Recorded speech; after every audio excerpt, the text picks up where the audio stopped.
want top marks on the performance board as a driver, listen up. I won't tell you what to do. Not too difficult. Got to be attentive though. Stay tuned and watch this video to the end. Thank you. So wee hours of the night. I've got all this POA just to wait around for the time. Night people.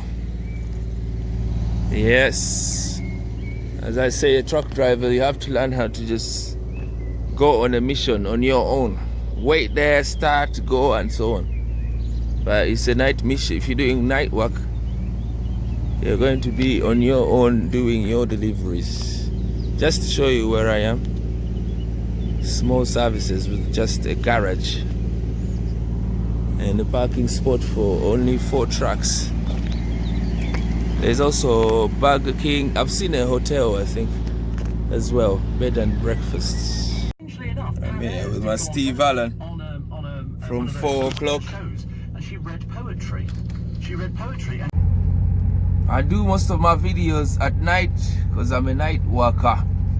It's when I get my breaks, my periods of availability, time that means the time that you're at work, but you don't really, you're waiting to do work. You're working, you're being paid, but you're waiting to go and do what they need you to do. Daytime is for sleeping. I'm going to be always sleepy unless it's my day off. But also on my day off, I need one night to sleep, and then the next day can I be active. Straight into it. Drivers. Right now, drivers, HGV drivers are, we're being monitored with apps. The companies, they're running these apps. They get gadgets, they run them in through all their lorries. And then because we've got cards, so when you're driving, the lorries now are communicating to certain apps in the office or wherever they do communicate. And then they're showing us the best drivers, driver performance. So right now, you can go to a center and say who's the best driver, and the machines will show you who's doing it. They probably will tell you these are the best few, and these are the last few, and these are the mediocres. And come to think of it, because current economy means that there are slightly bit more drivers than the jobs, meaning there's competition for getting work. Now, that's the pecking order. You drive nicer, then you get more work, I suppose. Listen up, I'm going to tell you how to slam it out. The things are, if you check the thumbnail, just the picture at the top of this video, you've got, the list is right there. There's acceleration, cruise control, over-raving, green band driving, engine idle, harsh braking, overspeed. 1, 2, 3, 4, 5, 6, 7 things. Markers that they're using. The first one is accelerate. Accelerate is moving off. If you love to move off with a bit of oomph, it's not going to be a nice thing on your marks. You have to move off cautiously or smoothly. And the next one is cruise control. I've spoken about cruise control on my last video.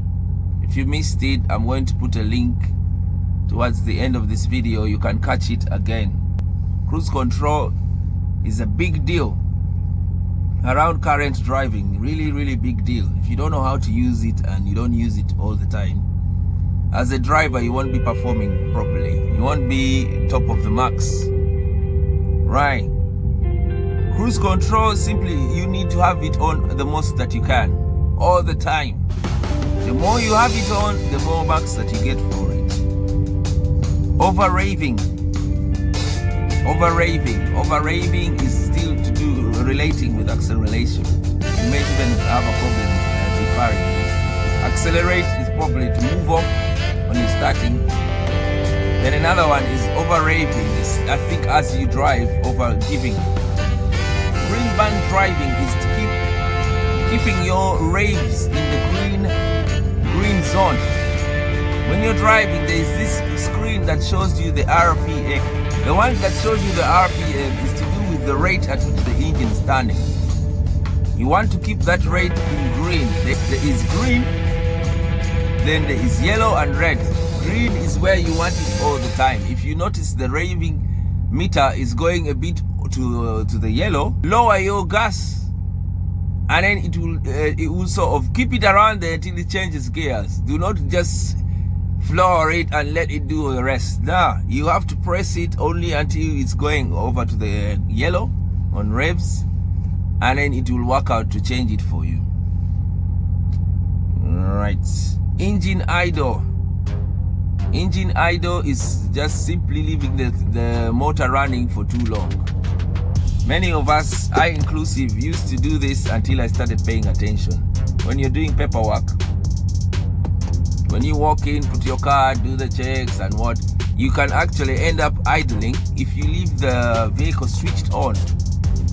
That's how it is got to be. If the vehicle is switched on for over about 3 minutes, you start to register bad marks on idling. So even if you're checking your vehicle, doing your daily checks when you've just started, you want to keep it switched off in periods. So you want to come in, they say you check your vehicle for 15 minutes. But if you leave your vehicle switched with the switch on for 15 minutes while checking your vehicle, you're going to be marked down on idling. The trick is you put it on. Say you want to check the lights, bang it on, yeah? Check your lights and keep that within 3 minutes, that switch on. So every 3 minutes, you either switch it off or drive off. Idling is to keep the engine switched on and not moving. So you either switch off or move. Even if you got to a traffic light or a roadwork or anything, or a obstruction on the road, and you're waiting in a queue and your vehicle is running on for over 3 minutes, if you want to keep these marks up, you switch off your vehicle. The others automatically will switch off. Some vehicles will switch off within 3 minutes. If they don't, you turn it off by yourself. Else you're going to register a lot of bad marks on idling. Idling is also something to do with your handbrake. If you're in traffic and you start and stop, you want to learn to keep putting on your handbrake. When you put the handbrake on, the idling trouble ends right there.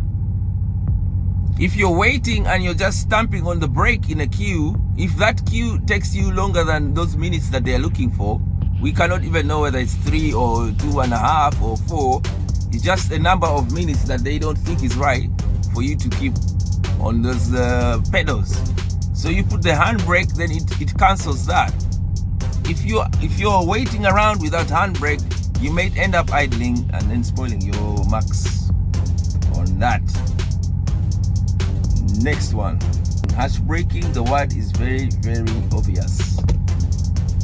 If you're looking farther away than where you are, then you can avoid hash braking. If you're just not paying attention or thinking about something else, then you're going to need to hash brake to avoid things, especially sudden things. Sometimes there's a bike that you haven't seen. Sometimes there's a person's just signaled all of a sudden, another person's just overtaking without any proper notice.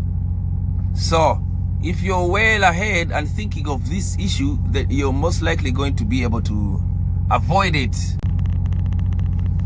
Yeah, all these issues, it's a matter of putting them in your mind and then you can avoid them. It's not rocket science at all. I was also not performing nicely until I was told about it. Where I regularly work, this is just kicked in maybe a month ago. But now we've got us on the boards and we know who's driving better than the other. That's why I thought of doing this. The other one and the last one is overspeed. Overspeed is something I was also weak on and I had to be told about it. When you're going down the slope, slopes, trucks are trying to gain speed, especially when loaded. Even when empty, a truck is a heavy item that when it's going down a slope, it gains, it's gaining because the weight and the gravity is taking it, gaining. Now, they are limited, trucks are limited in this country to about 56, the most. Legally, you can drive until 60. Now, when you're going down the slope, this truck that you've been trying to get to go faster than 56 or 55, wherever it's locked at, some companies are locking their trucks at 50 or 52 just to save more and more fuel. When that truck is trying to gain speed down a slope, you're meant to cover the brake. You're meant to start braking. You're meant to brake so that this truck does not gain over that locked speed. If it's 52 and it's going to 53 and 54, you're supposed to, best thing is use the retarder. Use the retarder brake. If you don't have a retarder brake, just tap the brake slightly and keep it around where they've locked it. Normally, you can go over that locked speed by about 2 or 3 miles per hour. End of the day, on the driver performance board, what's the difference between accelerate and over-raving? If you have the right answer for us, give us a hand, type it in for us on the comment section below. We much appreciate that. You know I'm not know-it-all. That's why I keep asking questions in my videos, because someone else can add on to this and more accurate than I am. As I say, sometimes I'm talking general knowledge on certain things, and that there are people who are qualified to tell us. So please add on to that. The difference between raving and accelerate. I have a story for you about know-it-alls. When you go to a new site or a new place to work, not only drivers, anyone, any workplace, remember I said this is not a driver only channel. You do not want to give an impression that you're a know-it-all. If you turn up and you're a new guy, but you're giving the impression that you know everything, you know it all, people won't tell you. People will not tell you what they need to tell you because you've already put them off.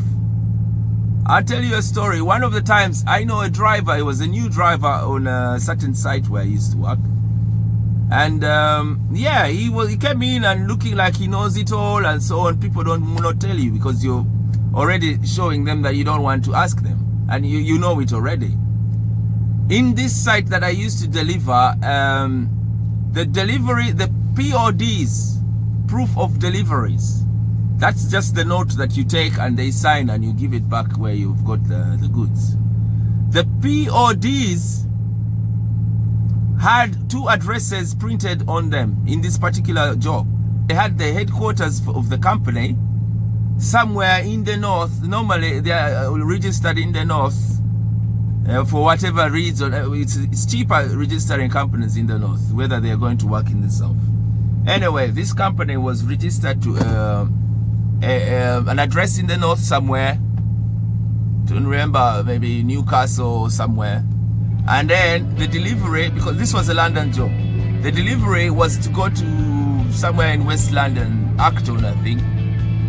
But this person, because he wasn't told, he didn't ask, and it seems like he knows the job, people let him do. He drove this truck heading up north to Newcastle on a delivery where they thought he'd be there within an hour. They called him after 2 hours, and he was halfway heading up north from leaving London. Imagine that. New guy, temporary. That was the last day on that job. Right, it's that time to love you and leave you. I'm going to go and look for brekkie before I carry on. So stay safe. God bless. Love.